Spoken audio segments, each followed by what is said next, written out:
Yeah, so this is Fisherton Creek again. I'm here camping for a couple of nights, and I'm gonna do my gear video, the gear that I use on my trips. I'm gonna review my new canoe that I got, and also I got a new tent.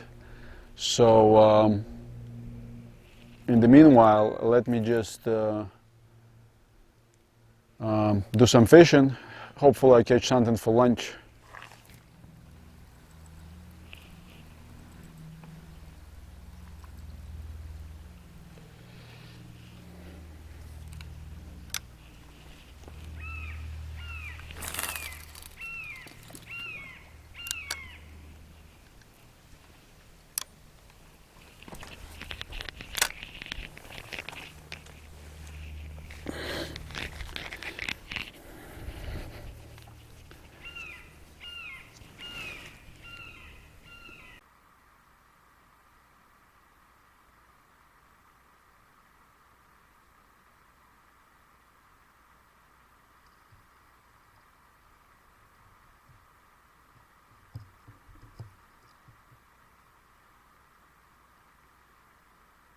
Okay, I just caught a gar. It's fish with big teeth. Check it out. Yeah, he lives in Florida, rivers and streams and creeks. So that is my lunch.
Look at this catfish.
Now I gotta clean the fish, and by the time I clean it, it's gonna be enough charcoals.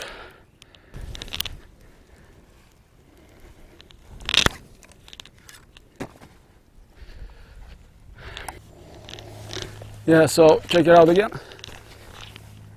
Yeah, this is it, garfish. We're gonna clean it now.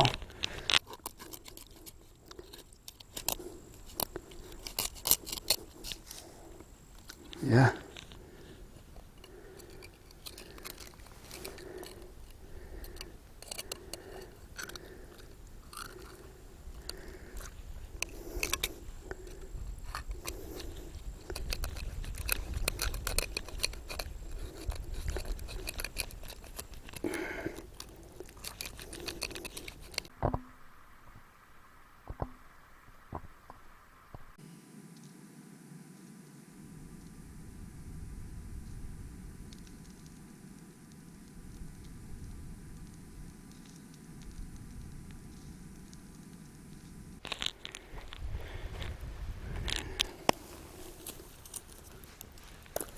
Okay.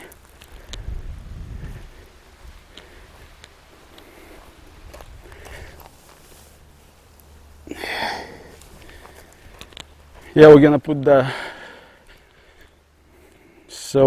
fish on and wait.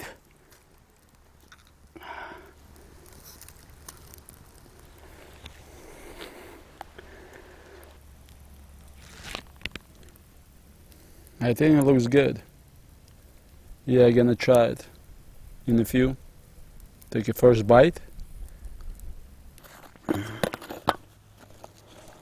Yeah, so the fish is really good. There's a few bones, but that's expected.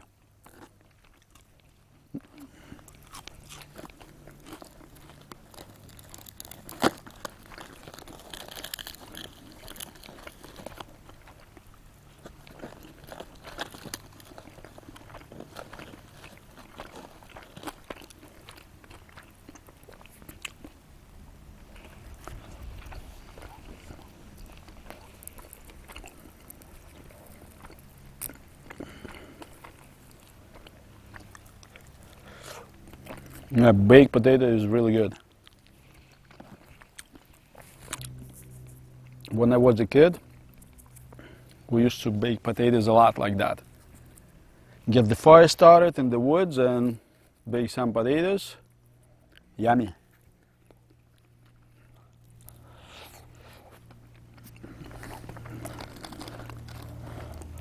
Yeah, it's kind of late lunch for me. For my viewers who requested a gear list that I use on my trips, here goes. First, I have a new tent. The one I had before and I took on the trips with me everywhere else was Kelty for 3 people. It was excellent tent. Was nothing wrong with it. It's still very good condition, in very good shape. But I just got another tent, which is a teepee, as you see, and I'm very impressed with that because it's very easy to set up and take down as well. It takes literally like 3-4 minutes. So far, I'm very impressed with this tent, and very spacious inside. You can actually stand upright, right in the middle of it, without crawling inside. That's what I like about this tent. So let's take a look inside, because sleeping gear is very important, more important than anything else. So I have the sleeping system, which consists of camping cot, pad from Thermalite, sleeping bag, down sleeping bag, and recently I got this wool blanket from South American Indians. It's very good and useful. It has a hole in the middle so you can make a coat out of it, like a poncho. So it's really useful. So, but that the essential items: camping cot, thermal light, pad, and sleeping bag is the sleeping system you can go without. That one, I tested it up to 45 degrees and it's really good. It's not for winter, but up to 45 degrees, I'm nice and warm inside.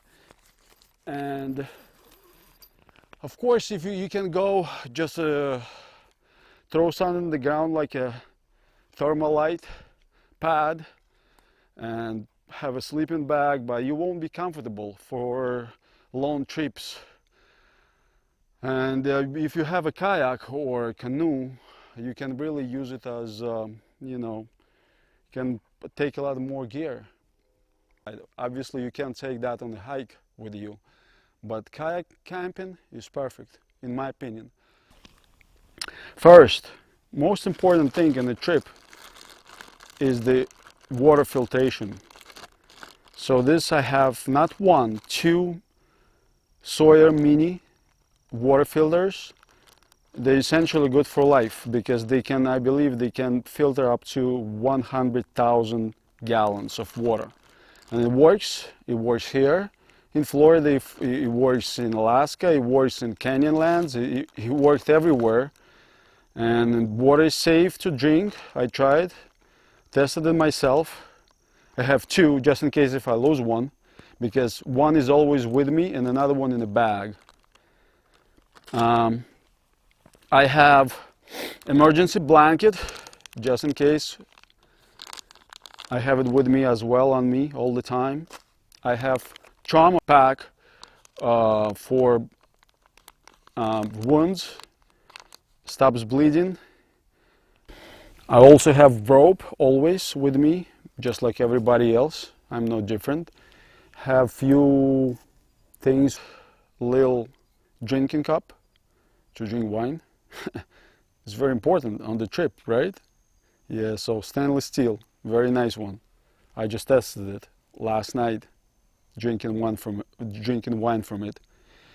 I have buffalo hide gloves for like collecting firewood and doing stuff around the camp. Is very useful too. They're comfortable. They are very resistant to cuts and tough all around. So it looks very good. Still in very good shape after quite a few trips. I have this light here for inside the tent or anywhere. It's just like you can fold it, unfold it. You can solar chargeable. Solar panels here, so it's very bright. You can change brighter. I don't know if you can see good because it's in the daylight. It's not as good. Yeah, so that one is taken to every trip. It's very important. I have little Leatherman tool here. Let me check it out. Yeah, well, it's very light. Have pliers, screwdrivers, knife, stuff like that. Useful for fishing. And my knives. This is fillet knife, and it's very nice to fillet your fish. It's a knife from Finland. They making very good knives. I have my knife that I take with me everywhere, which is very good. It's from Spanish manufacturer, Kudman. The knife is JJSK1. You can see this here. It's very, very good knife. First of all, after so many trips, I never had to sharpen it. It never actually got dull. So it's extremely sharp, razor, like a razor blade, and very tough, thick blade. So you can do a lot of things with it, which I did, and never had to sharpen it because it's just very tough, and it's obviously rust resistant as well. I can't tell you the details about the steel it made of, but I researched it back when I was buying it. But just, it's really good knife, really good knife. And what the hell is that, right? What kind of knife is that? Why do you need that one for, right? Certain places where you can't take your firearm to for protection, like Gulf of Mexico or 10,000 Islands, for example, there are sharks there.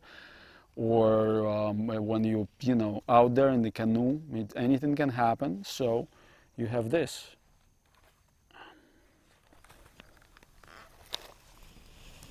Okay. So this is a Kukri knife from Nepal.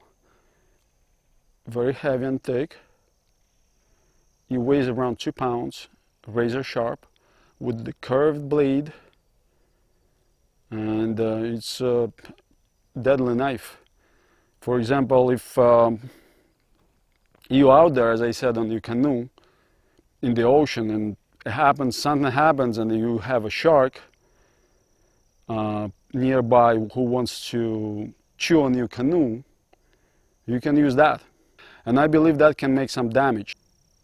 Razor sharp, as I said. It cuts the wood perfectly, just like a hatchet. Yeah, basically this is it. That's what I use. This is basically survival gear here, so this is it. I don't take anything else on my trips.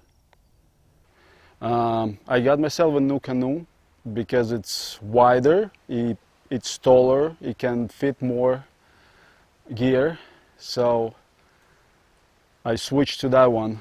It was nothing wrong with my Sea Eagle two-seater, and I was very happy. I am very happy with it. It just, for the long trips, I had to stack my gear on top of each other to be able to fit everything inside, and myself included. So that one is, as I said, much wider, and it's a foldable origami canoe. It folds back into a suitcase in about 15 minutes, in about the same time to set it up again. So I'll show you in a few. But as I said, Sea Eagle was excellent. I've done so many trips with it, and I still got it. It's in perfect shape.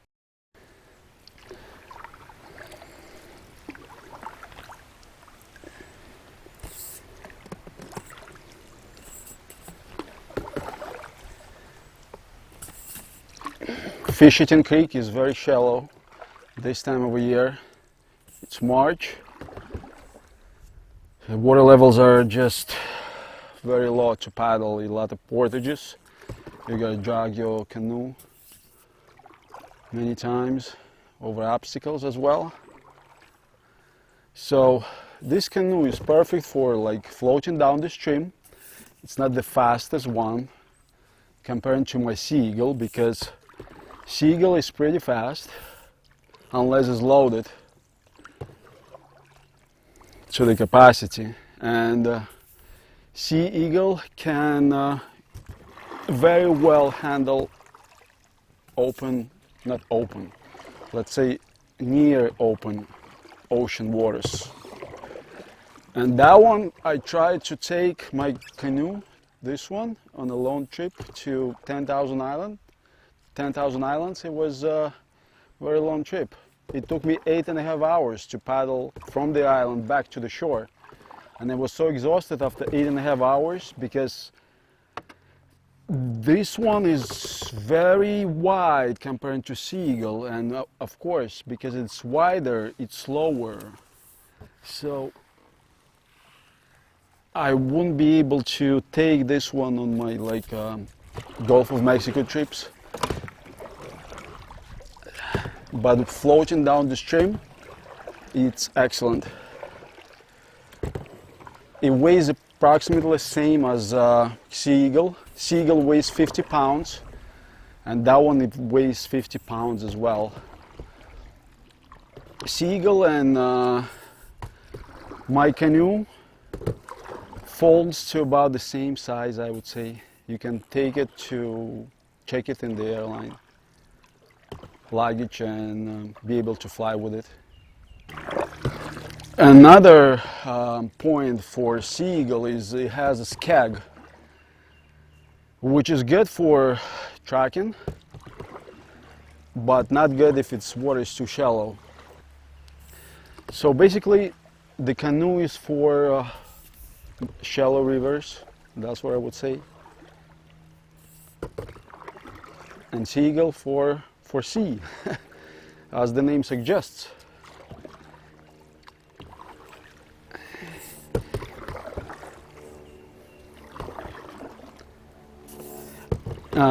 Also, one item I didn't mention is my watch. It's Suunto Traverse, and it has GPS in it. It's very simple. Basically, it just has an arrow and it points you where you want to go. But the downside of it, you have to trace your trip before you go. Suunto has an app, so you can plan your trip in advance. Let's say, trace the map, trace the river, or anywhere you want to go in the water, and then you download it back to your watch from that app. So now you got yourself a reliable GPS which guides you where to go. Also, I have maps, of course, but that's what I want to say about Suunto Traverse. It's really good.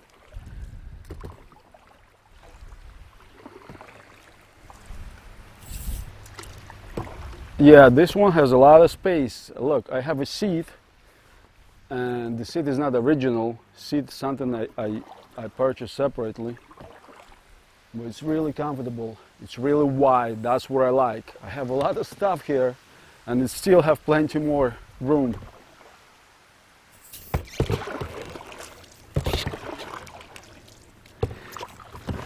Another thing I want to mention is about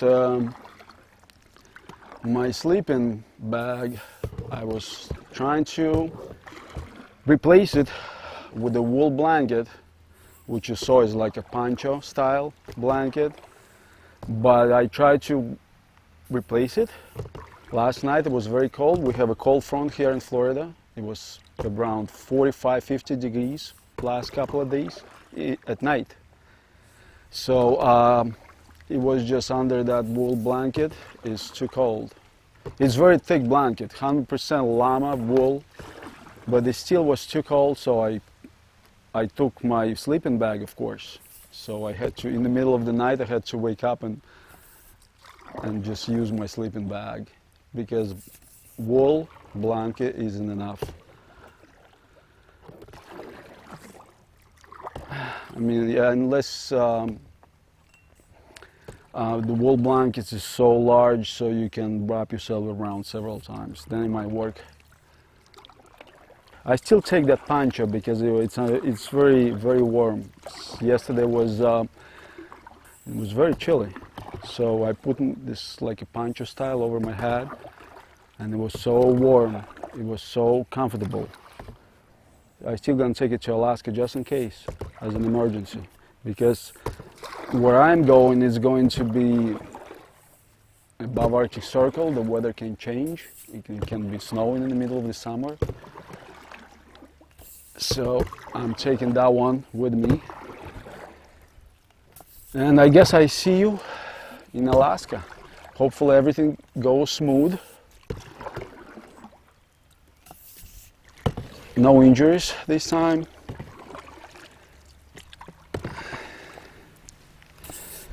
So I see you soon. Take care.